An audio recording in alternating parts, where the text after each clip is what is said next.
The first ambulance hadn't even cleared my driveway before Karen finally learned a lesson my grandfather understood back in 1952. If you step onto a man's land to make money off it, sooner or later that land is going to answer you back. In her case, it answered with 40,000 angry bees.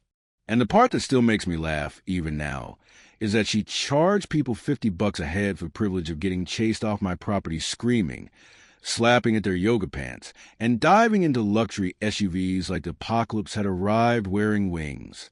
My name is Wesley Hoffman. I'm 62 years old, a retired firefighter, and I've lived on the same 15 acres outside Millerville, California my whole life.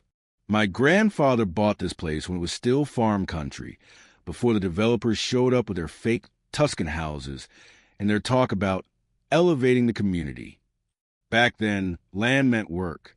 It meant fences, water lines, hard summers, and waking up before the sun whether you felt like it or not. It wasn't an aesthetic. It wasn't content for social media. It was your life. 3 years ago, my wife Sharon died of cancer. 43 years together. Then one day the house got too quiet in a way that didn't feel natural. You ever lose somebody like that? You know what I mean. The silence changes shape. It sits in the room with you. I'd spent 30 years running into burning buildings, dragging strangers out of smoke, patching people together long enough for the medics to take over. But none of that teaches you what to do when the person you love is suddenly gone and the coffee still has to be made the next morning. So I started keeping bees. At first, it was just something to keep my hands busy. My knees shot from a roof collapse back in 2018, so I'm not exactly out there wrestling hay bales anymore.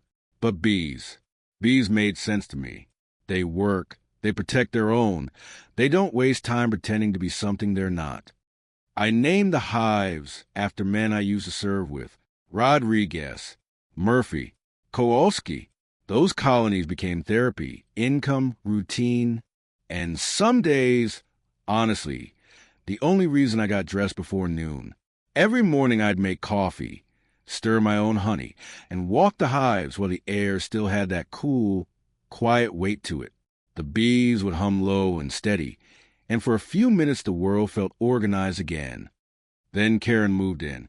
Karen Westfield showed up 18 months before all this with her husband Derek, and enough confidence for 6 people. They bought the biggest house in the New Meadowview development, one of those oversized places built to look expensive from a distance and ridiculous up close. Karen was one of those women who talked about authenticity while standing in imported stone driveways. Yoga instructor, life coach, social media personality, community organizer, whatever title sounded best that week.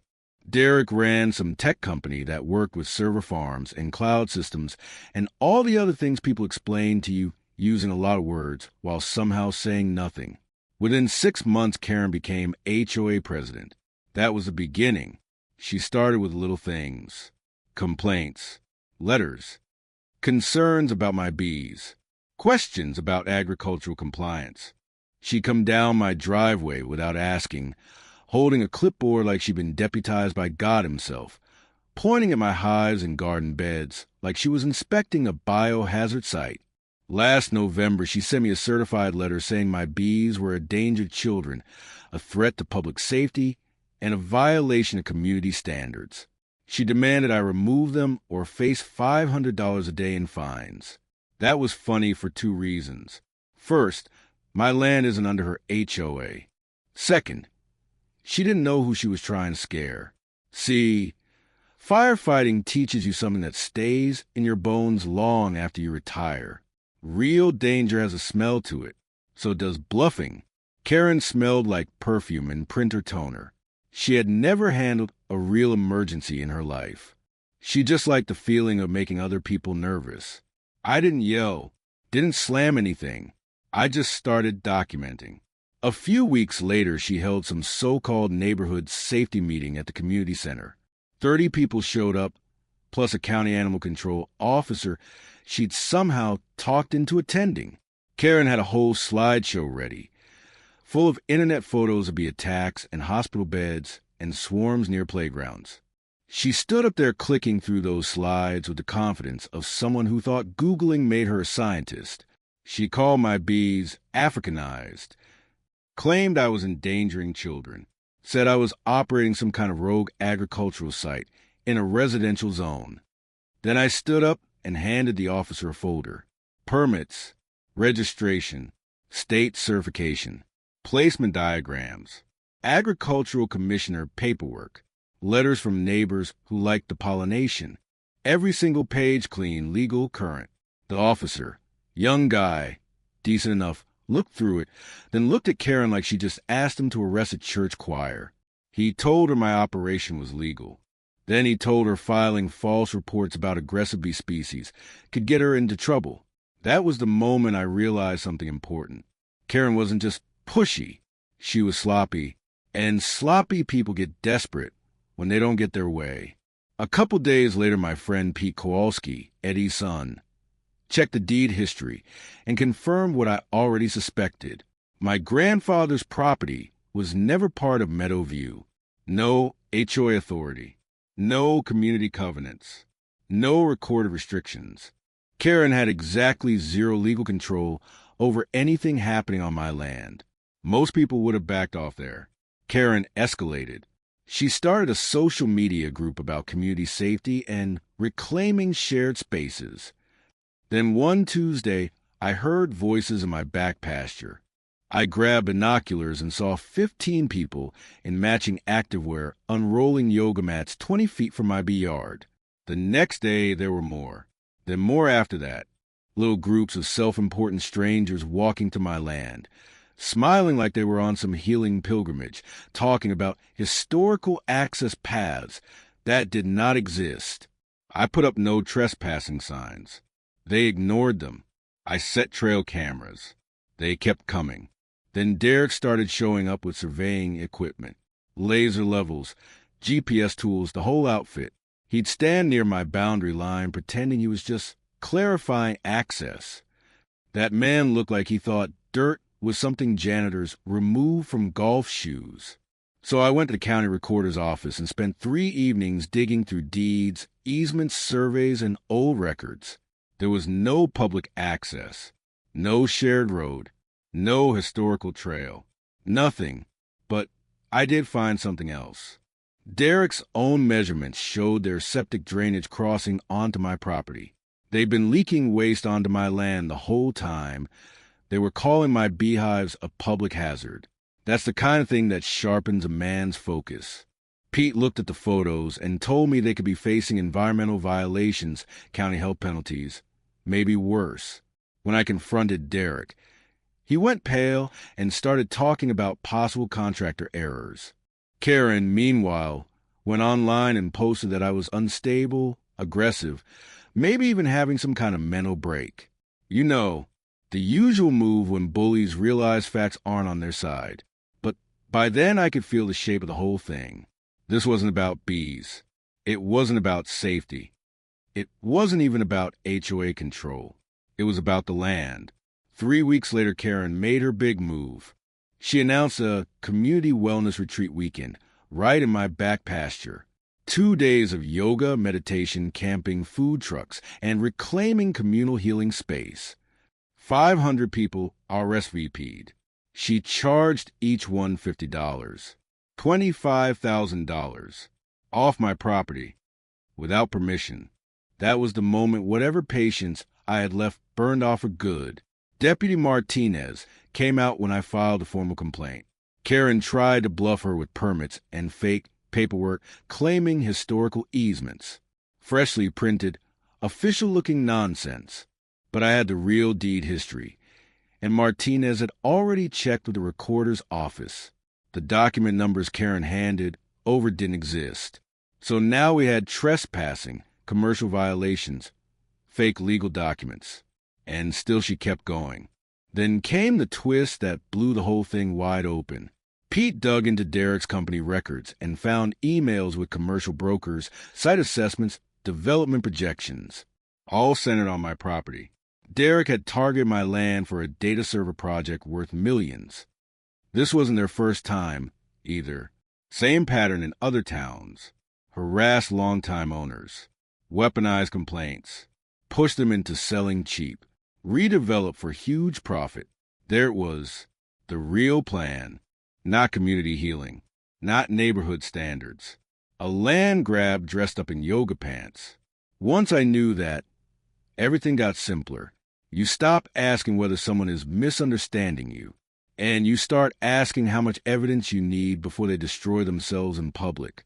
The day before the event, Karen made one more mistake. She tried to bribe a county agricultural inspector into finding violations at my yard. Thought I was out of earshot. I wasn't. Eddie was nearby with his phone recording the whole thing. The inspector shut her down on the spot and told her bribing a county official was a felony. Karen tried to call a consulting fee. That woman really believed changing the words changed the crime. By then I had enough to bury them legally. But Saturday morning still arrived, and with it came 500 entitled strangers who apparently thought private property was just a suggestion if you stretch first. By 7 a.m., my pasture looked like a glossy camping catalog had exploded. Expensive tents, portable toilets, catering trucks, speaker stands, designer coolers. Karen stood in the middle of it all with a clipboard and microphone, smiling like she'd conquered something. Derek set up his survey gear around the edges, probably planning to manufacture some boundary narrative, while everyone was distracted with breathwork and granola. And 20 feet away, my hive sat listening to the bass thump from Karen's sound system. Now, let me be clear about something. I didn't need to weaponize bees. Bees already know how to defend their home. Loud vibrations, crowds, unfamiliar scents, stomping feet. That's all the motivation they need. What Karen had done was set up a concept beside 6 active colonies and fill the area with hundreds of strangers. Nature handled the rest. At about 8:30, she stepped onto her little platform and started talking into the microphone about positivity and inclusion and reclaiming space from fear. Then she told the sound guy to turn the bass up. That did it. First one hive stirred, then another, then the whole air changed. You could hear it before people understood what they were hearing. That rising sound, thick and alive, like the sky itself had started vibrating.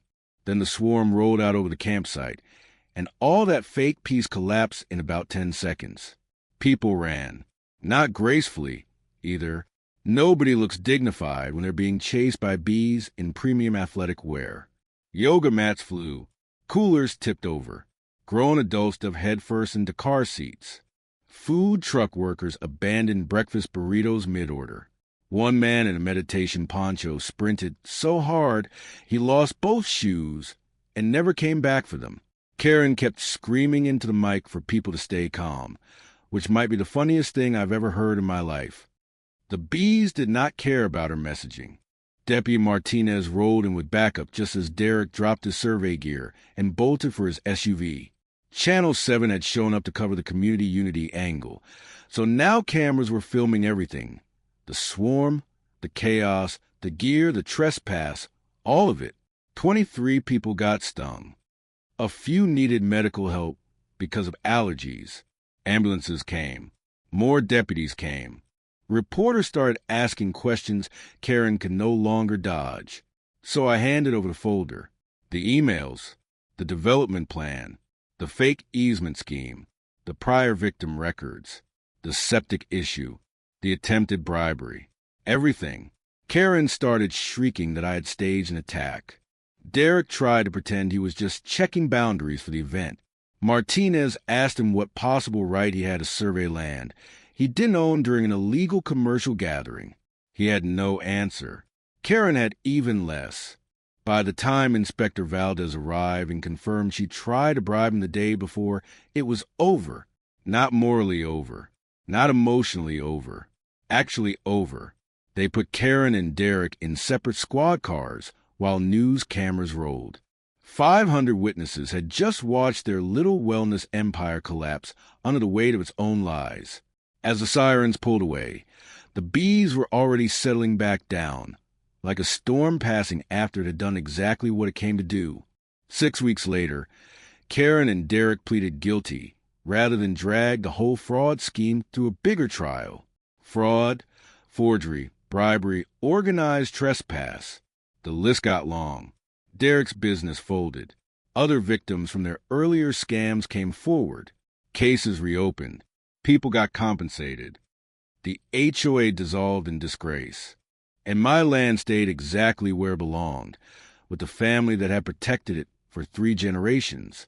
I donated part of the settlement to the volunteer fire department, used another part to expand the bee program, and help some older folks in town get honey and produce delivered. Local kids come out now to learn about pollination. A few veterans help with the hives. My daughter started visiting more. My grandkids know the names of the colonies.